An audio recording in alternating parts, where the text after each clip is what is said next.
अखण्डमण्डलाकारं व्याप्तं येन चराचरं तत्पदं दर्शितं येन तस्मै श्रीगुरवे नमः। हरि ओम्। ॐ तव कथामृतं तप्तजीवनं कविभिरीडितं कल्मषापहं श्रवणमङ्गलं श्रीमदाततं भुवि गृह्णन्ति ये पुरिदा जनाः। Om Namo Bhagavate Sri Ramakrishna.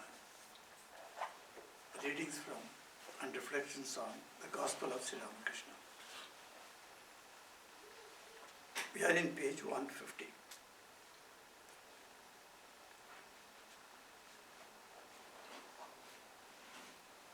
If a jug of water is enough to remove my thirst, why should I measure the quantity of water in a lake?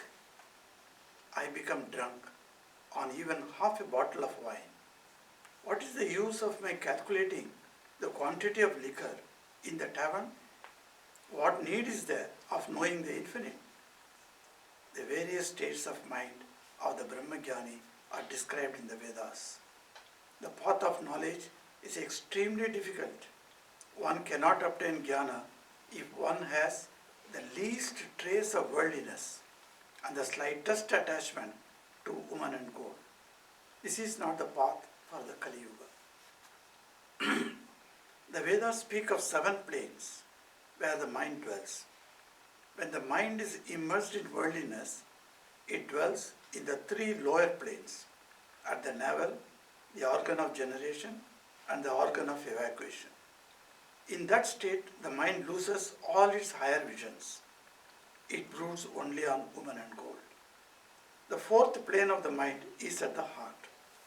When the mind dwells there, one has the first glimpse of spiritual consciousness. One sees light all around. Such a man, perceiving the divine light, becomes speechless with wonder and says, what is this? What is this? His mind does not go downward to the objects of the world. The 5th plane of the mind is at the throat. When the mind reaches this, the aspirant becomes free from all ignorance and illusion. He does not enjoy talking or hearing about anything but God. If people talk about worldly things, he leaves the place at once. The 6th plane is at the forehead. When the mind reaches it, the aspirant sees the form of God day and night. But even then, a little trace of ego remains.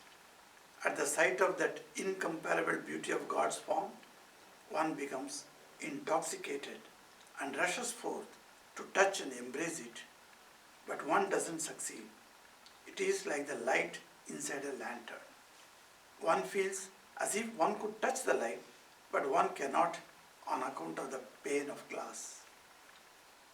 In the top of the head is the 7th plane. When the mind rises there, one goes into samadhi. Then the Brahmagyani directly perceives Brahman. But in that state, his body does not last many days. He remains unconscious of the outer world.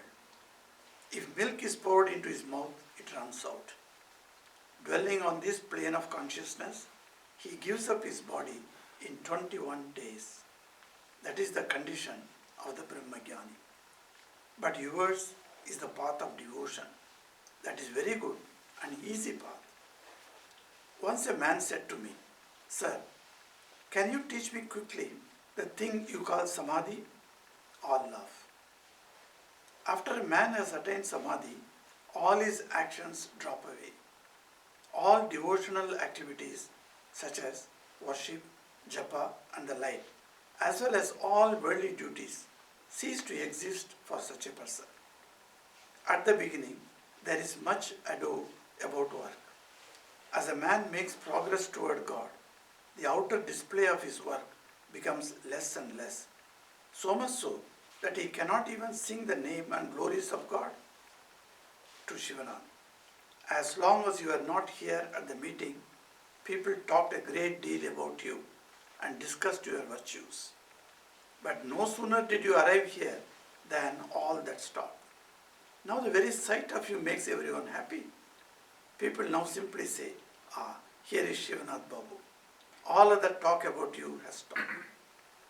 After attaining Samadhi, I once went to the Ganges to perform Tarpan. But as I took water in the palm of my hand, it trickled down through my fingers. Weeping, I said to Haladari, cousin, what is this? Haladari replied, it is called Galita Hasta in the holy books. After the vision of God, such duties as the performance of Tarpan drop away. Galita Hasta literally means inert and benumbed hand. In the Kirtan, the devotee first sings, Nitai Amar Mata Hati. As the devotional mood deepens, my Nitai dances like a mad elephant. Nitai Amar Mata Hati. As the devotional mood deepens, he simply sings Hati Hati. Next, all he can sing is Hati. And last of all, he simply sings Ha and goes into Samadhi. The man who has been singing all the while then becomes speechless. Again, at a feast given to the Brahmins, one at first hears much noise of talking. When the guests sit on the floor with the leaf plates in front of them, much of the noise ceases. Then one hears only the cry, bring some luchi. As they partake of the luchi and other dishes, 3/4 of the noise subsides. When the curd, the last course, appears, one hears only the sound soup soup as the guests eat the curd with their fingers. Then there is practically no noise. Afterwards, all retire to sleep and absolute silence reigns. Therefore, I say at the beginning of religious life, a man makes much ado about work. But as his mind dives deeper into God, he becomes less active. Last of all comes the renunciation of work, followed by Samadhi. Generally, the body does not remain alive after the attainment of Samadhi. The only exceptions are such sages as Narada, who keep their bodies alive in order to bring spiritual light to others. It is also true of divine incarnations, like Chaitanya. After the well is dug, one generally throws away the spade and the basket. But some keep them in order to help their neighbors. The great souls who retain their bodies after Samadhi feel compassion for the suffering of others. They are not so selfish as to be satisfied with their own illumination. You are well aware of the nature of selfish people. If you ask them to spit at a particular place, they won't, lest it should do you good. If you ask them to bring a sweetmeat worth a cent from the store, they will perhaps lick it on the way back. All laugh. But the manifestations of divine power are different in different beings. Ordinary souls are afraid to teach others. A piece of worthless timber may itself somehow float across the water, but it sinks even under the weight of a bird.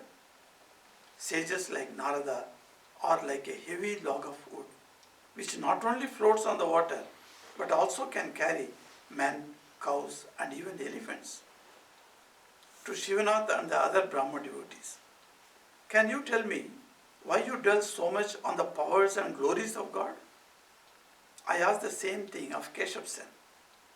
One day, Keshav and his party came to the temple garden at Dakshineswar. I told them I wanted to hear how they lectured.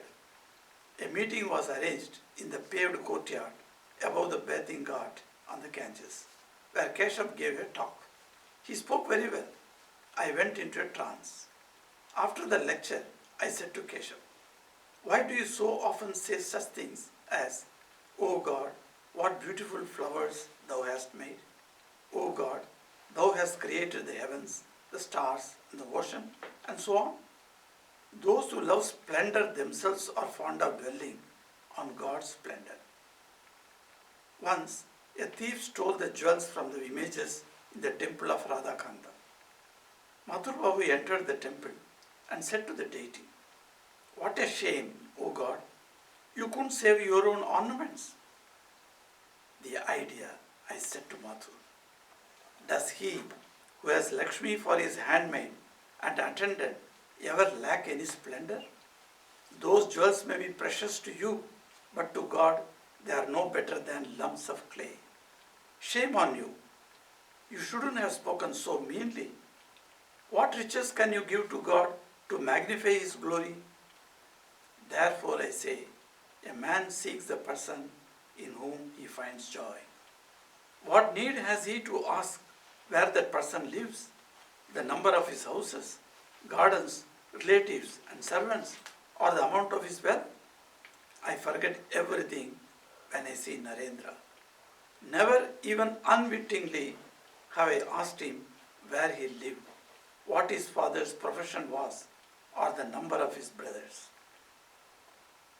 Dive deep in the sweetness of God's bliss. What need have we of His infinite creation and unlimited glory? The Master sang. Dive deep, O mind, dive deep in the ocean of God's beauty. If you descend to the uttermost depths, there you will find the gem of love. Go seek, O mind, go seek Vrindavan in your heart, where with his loving devotees Sri Krishna sports eternally. Light up, O mind, light up, true wisdom's shining lamp, and let it burn with steady flame unceasingly within your heart. Who is it that steers your boat across the solid earth? It is your Guru, says Kubir. Meditate on his holy feet. Sri Ramakrishna continued. It is also true that after the vision of God, the devotee desires to witness his Leela. After the destruction of Ravana at Rama's hands, Nikasha, Ravana's mother, began to run away for fear of her life. Lakshmana said to Rama, Revered brother, please explain this strange thing to me. This Nikasha is an old woman who has suffered a great deal from the loss of her many sons, and yet she is so afraid of losing her own life that she is taking to her heels. Rama bade her come near, gave her assurance of safety, and asked her why she was running away. Nikasha answered, O Rama, I am able to witness all this Leela of yours because I am still alive. I want to live longer so that I may see the many more things you will do on this earth. All love. To Shivanath, I like to see you. How can I live unless I see pure soul devotees? I feel as if they had been my friends in a former incarnation. This is also a very beautiful passage where Sri Ramakrishna explains the 7 planes where the mind can dwell. It's very interesting how he puts all these things in a way that we can understand. Generally, these planes of existence or consciousness of mind is all discussed in mainly in Raj Yoga. And Raj Yoga is actually, it is a very secret sadhana, as they say. And it is a guhyat guhyam, as it is called. It is secret of secrets.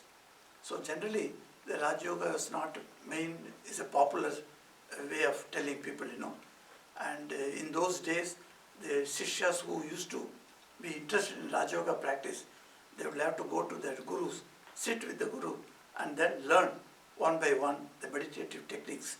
And then slowly they rise into the different levels of Kundalini Shakti. As the Kundalini Shakti progresses from one chakra to another chakra, then all those things are explained there. So how each chakra is compared to a lotus flower, and how each chakra's lotus has got different petals. One has got 2 petals, another 4, another 8, another 16, and finally the 7th lotus has got 1000 petals.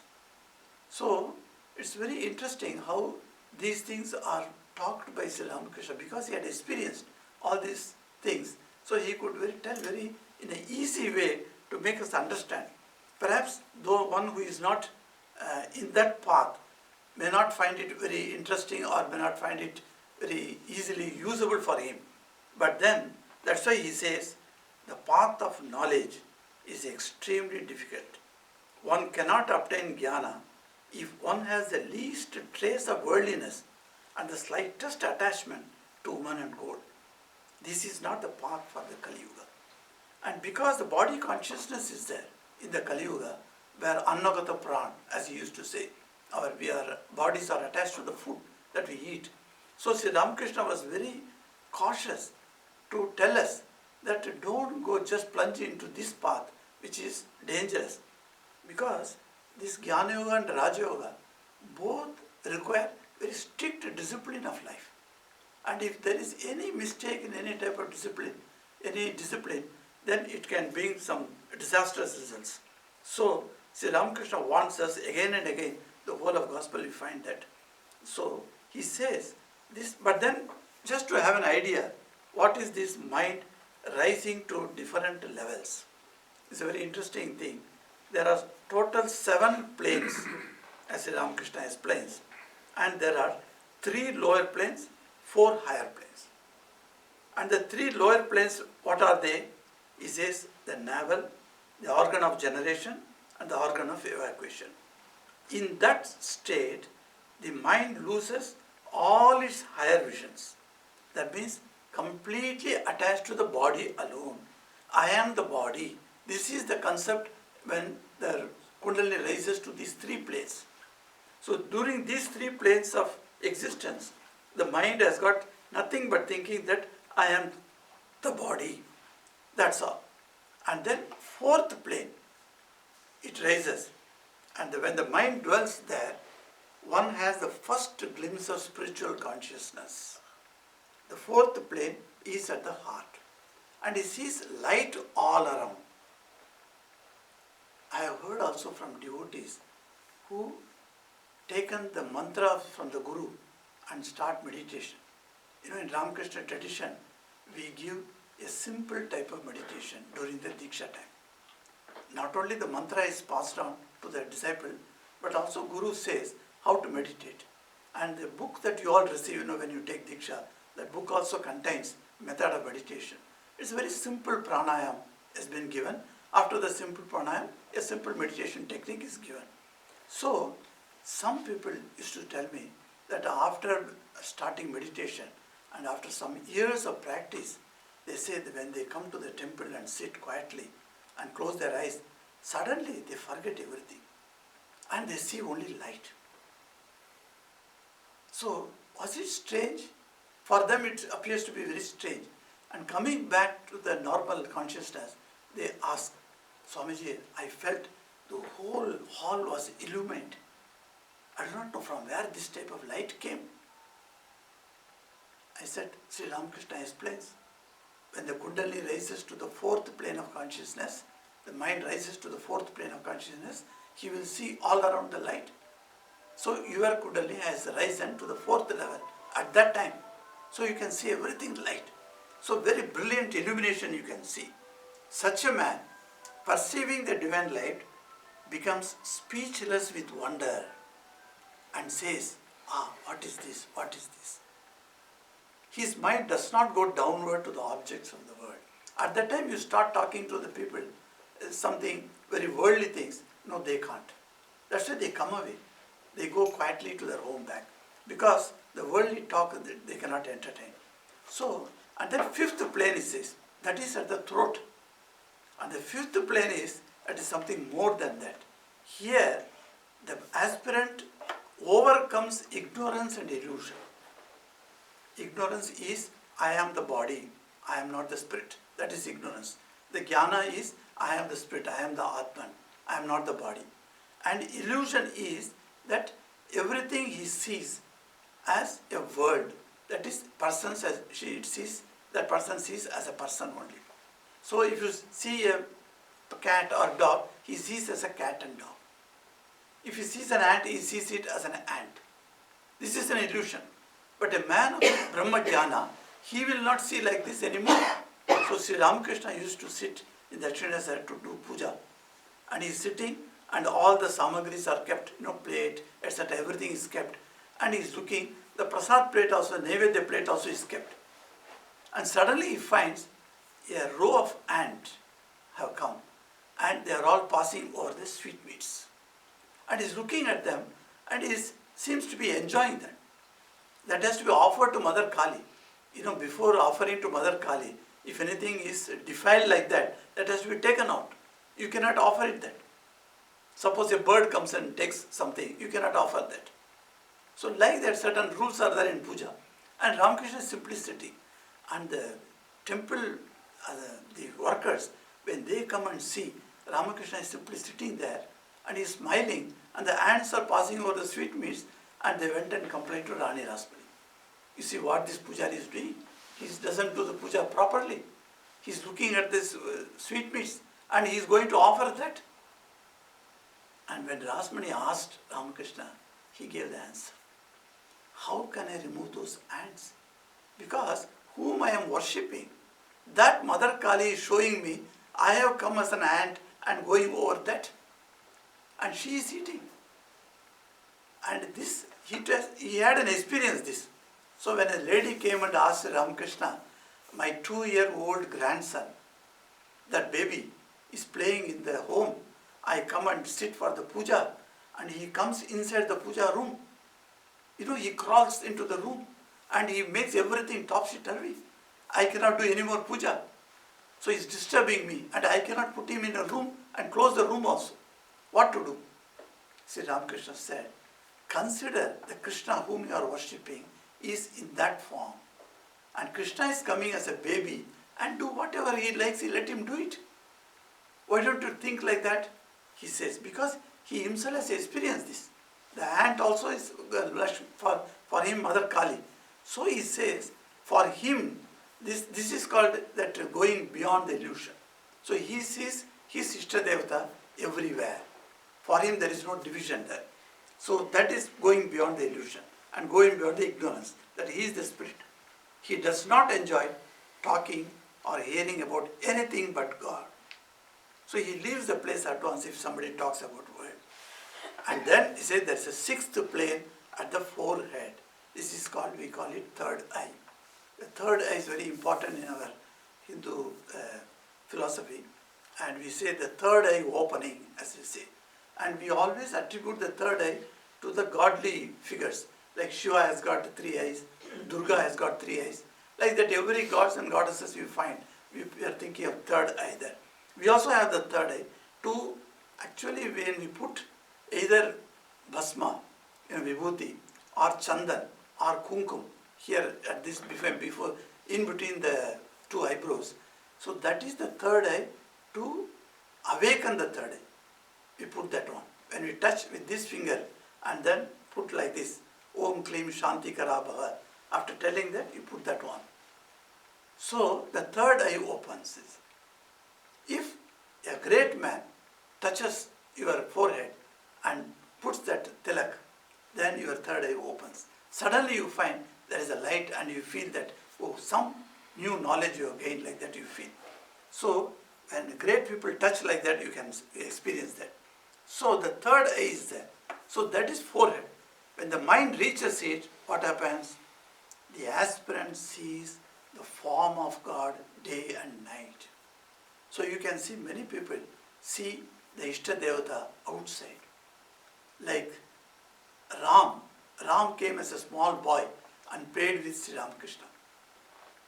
One saint came to Sri Ramakrishna and lived in Dakshineshwar. He had a Rama. One small image he had.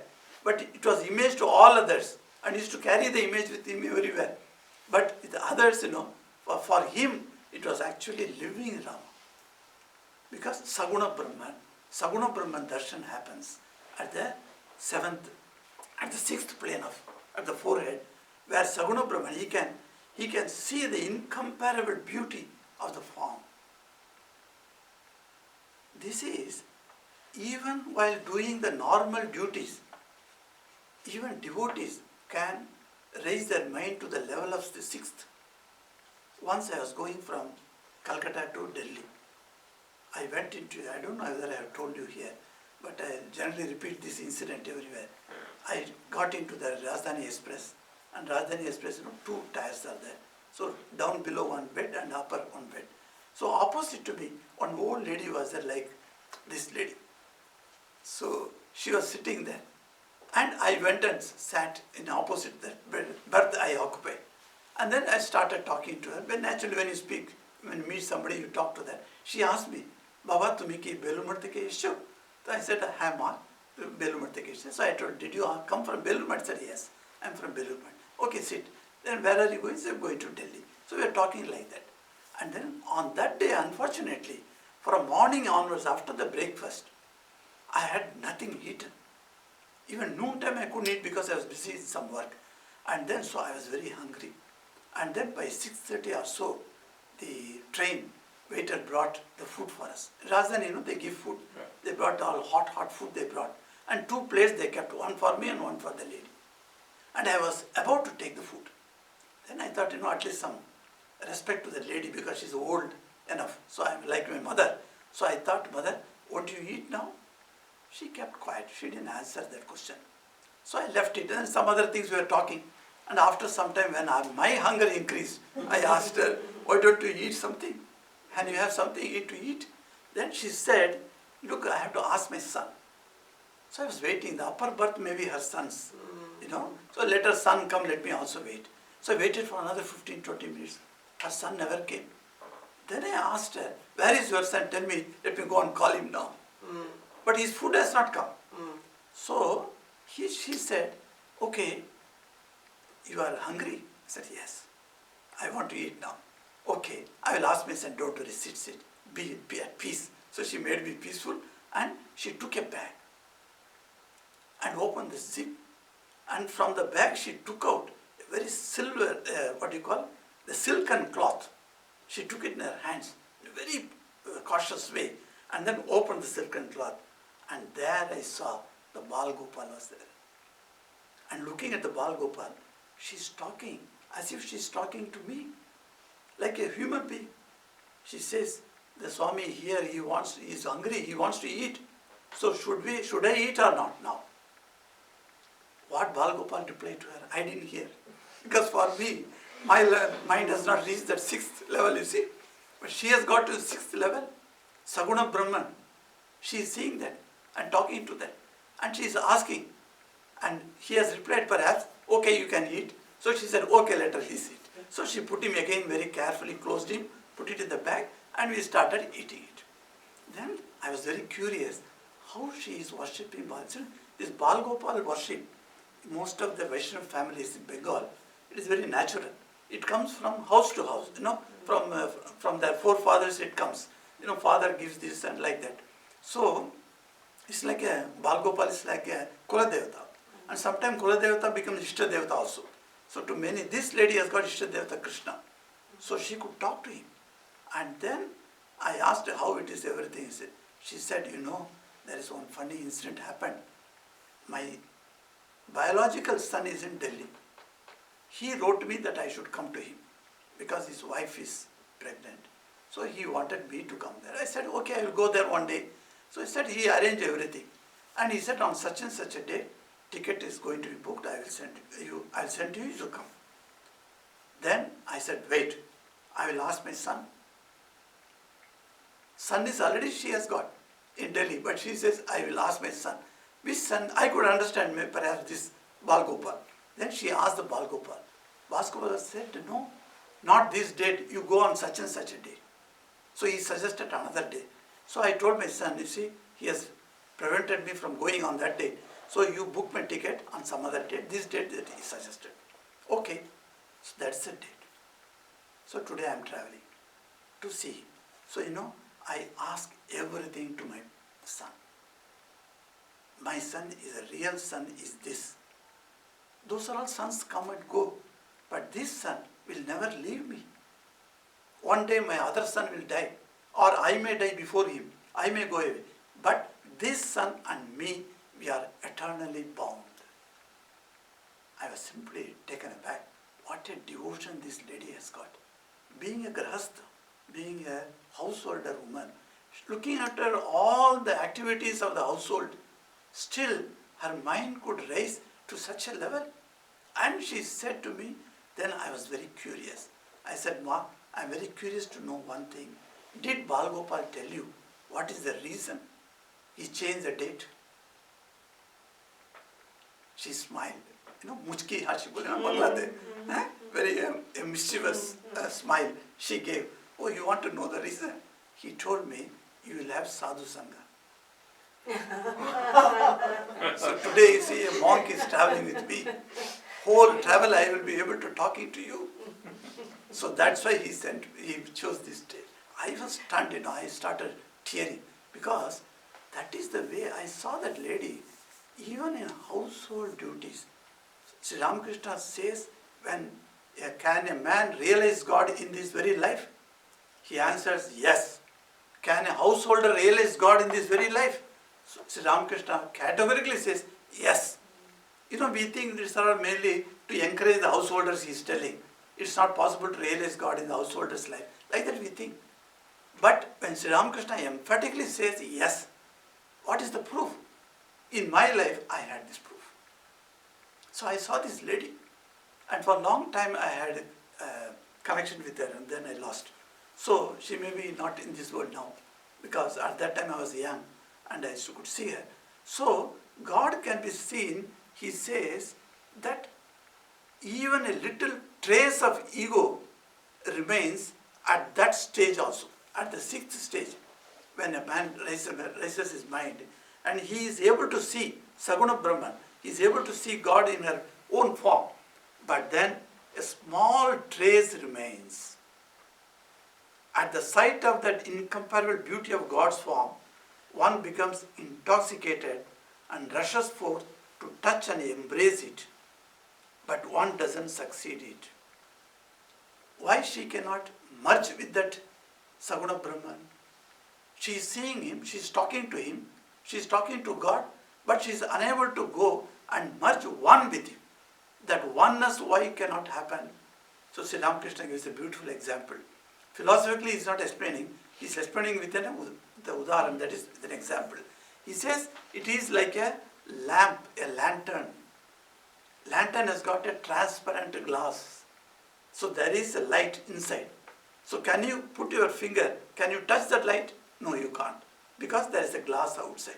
So like that, a very slight, a thin pane of glass is there, and that is the ego, which makes them do all the worldly activities also. Or the mundane, rather I should say mundane activities, not worldly activities. The mundane activities also, she is able to do because of that trace of ego. Slight ego is there, and she is able to conduct all her other activities. Otherwise people will say, mad. And that is what Sri Ramakrishna was called. He was a Pakla Bamu. That's what he was told. He is a mad Brahmin. Because he could not keep up the trace of ego, and he could not carry out all the mundane activities. Even food, somebody has to put it in his mouth.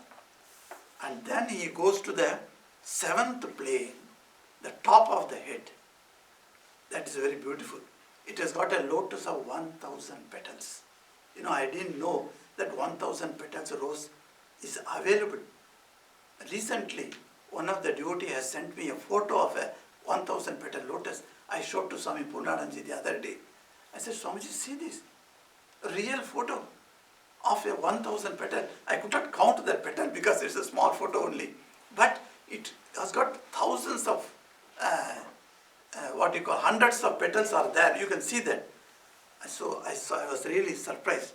1,000 petal lotus.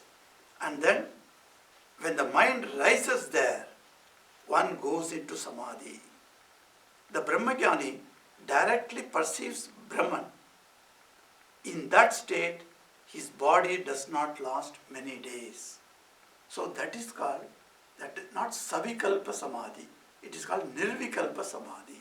There is no Savikalpa, there is no question of anything Saguna Brahman. It becomes Nirakara Nirguna Brahman state.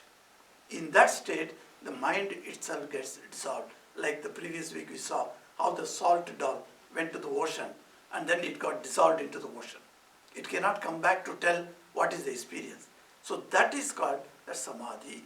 And what a terrible spiritual austerities and practices one must do to take the mind to that level. That's why once a man asked me, "Sir, can you teach me quickly the thing you call samadhi?" So all laughed. So Yama writes there, all laugh. He said. So people could understand how difficult to go into samadhi where the mind is itself is dissolving, and that man asked, "Can you teach me quickly?" Of course, there are modern gurus who say that we can teach you samadhi very quickly. And yes, and of course they charge you a lot. And then you pay the amount and then you get into samadhi. And you go to samadhi. Yes, yes. And then they come back and tell us, yes, we established samadhi. So I said, okay. So the samadhi can be established and they can tell us. It's a wonderful thing to listen, at least, when people come and tell us, that type of people come and tell us, it's nice to listen to them. So, what happens after the samadhi? So, Sri Ramakrishna gives an explanation that the devotional activities that one has been performing all these days drop away automatically. None of the worldly activities he cannot do. He can do. He says, I went to do tarpan, and then water was, I was supposed to hold the water in my hand, but the water went away. It could not stand. So Haladari was there. I asked Haladari. Haladari is a jnani, So he asked Haladari, hey Haladari, tell me how it happened. So Haladari said, no, it can't stand because your mind has gone beyond that. So after you have reached already samadhi state, so naturally you can't. He said it is called Galita Hasta in the holy books. So in the Shastras, it is called Galita Hasta. Hasta means, Galita means, benumbed or inert or actionless. That is called Galita. So Galita Hasta. So your hand cannot hold the water to perform a particular ritual. None of the rituals can be performed by him. He cannot perform arati. Even before the samadhi state also, Ramakrishna could not perform the puja properly. He used to sit before Mother and he used to take all the flowers, instead of offering to Mother Kali's feet, he would put it on his head. Because he saw Mother sitting in his heart. And that is why the song that he sang now is a very beautiful song. Dive deep, O mind, dive deep. And where you will find this beauty of God's beauty, he says, in the uttermost depths of your heart. You have to go deep down in your heart and see the gem of love. And there Mother Kali, Mother Shri Krishna is residing. And he says, where is Vrindavan? Vrindavan is in your heart. We say, where is Ayodhya?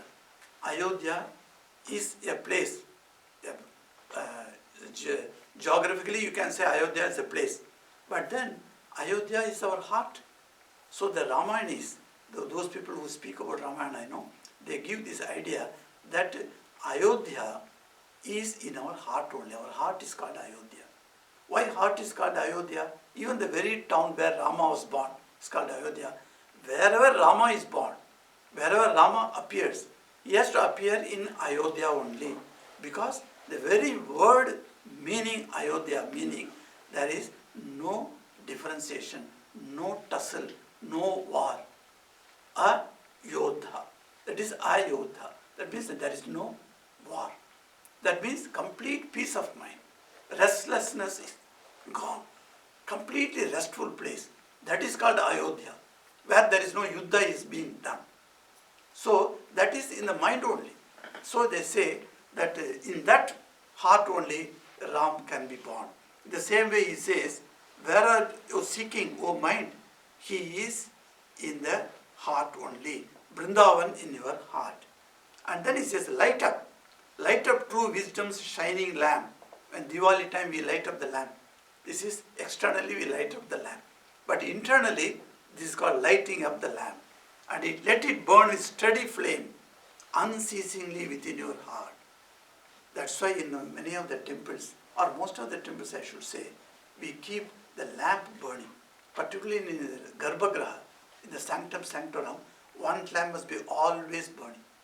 So people come with their oil bottles and bottles and then go on pouring it oil so that it can burn all the time. The lamp has to be steadily being burnt all the time. There no time the light can extinguish. Because inside the heart it is so. Who is that steers your boat across the solid earth? So from here to there, who is taking you this boat? So he says, the Kubir says, Kubir, one of the very wonderful saint in Bengal, who wrote a lot of songs. Kubir songs are very famous. It is your Guru, says Kubir, meditate on his holy feet. So though he used the word Krishna, Rama, etc. in his songs, Kubir was very fond of Nirakara and Nirguna worship. So he has written many songs like that. So it's wonderful that we see that Sri Ramakrishna is explaining the 7 planes of consciousness. And finally we come to a para where he says, he gives an example from Ramayana. I don't know which Ramayana it comes back because I don't have the reference. But Sri Ramakrishna used to say many stories from Ramayana because he used to hear as a child. He used to hear a lot of sadhus used to come and stay in Kamarpukur. So they all would talk. So he would hear. So he has not quoted from where he talked it. I do not know whether it is in Valmiki Ramayana or not. But this is the story he says. Nikasha, the mother of Ravana, got afraid of Rama and started running after the death of Ravana. So Lakshmana is wondering, that old lady, Rama is not going to kill her. Why she is running away? He said, call her, let us ask. So she was called back and she was shivering. So Rama asked, don't worry, I am not going to kill you, but I had to kill your son. That is a different story. But you tell me why you are afraid and going away. I am afraid that I may be killed by you. Even if I am killed by you, but then the problem is, after my death, how I will be able to see your Leela? So I want to live further to see your Leela. See what a beautiful way Nikasha says. Nikasha is the name of the mother of Ravana. I am able to witness all this Leela of yours because I am still alive. I may see many more things you will do on this earth. She will hear from stories. She will hear from others what Rama's Leela is going on. So all love. So to Shivanath suddenly he turns. You know, Shivanath was a wonderful devotee of the Brahma Samaj as well as Sri Ramakrishna. And Ramakrishna had a special place for Shivanath. Wherever in a Brahma devotee's place he would go, he would look around, where is Shivanath? If Shivanath has come, he is very happy. He will say, I am happy to see Shivanath, he says. And he says, unless I see pure soul devotees, how can I live? He is asking Shivanath. Shivanath is very happy, you know. And I feel as if they had been my friends in a former incarnation. By this, Sri Ramakrishna indicates that he had also previous incarnation. This is not the first and last incarnation for Ramakrishna. He who came as Sri Rama, he who came as Sri Krishna has come in this life. Many places we find how he was in Vrindavan, how he was, you know. One old lady used to come and give sweets to Sri Ramakrishna. One day Narayan got upset and he said, you know, people are scandalizing about you. Sri Ramakrishna is simple like a child. He said, what scandal? The scandal is you are asking that lady again and again to bring. She is a poor lady, she can't prepare sweetmeats, and you are telling, bring that sweet, bring this sweet. And where she will bring? And she is old lady and poor lady, and she is somehow making the 2 ends meet, and then you are asking for the sweets over and above that. Why is it? Then he said, Narayan, you don't know the story. She was the woman when Sri Krishna came to Mathura with a plate of sweets.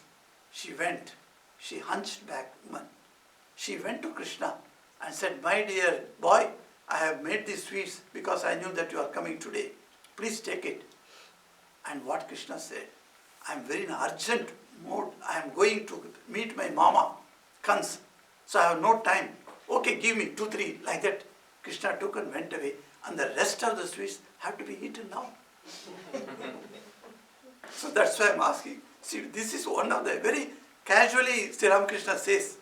But then when we read that, we get, hair stand on it, our hair stand on it.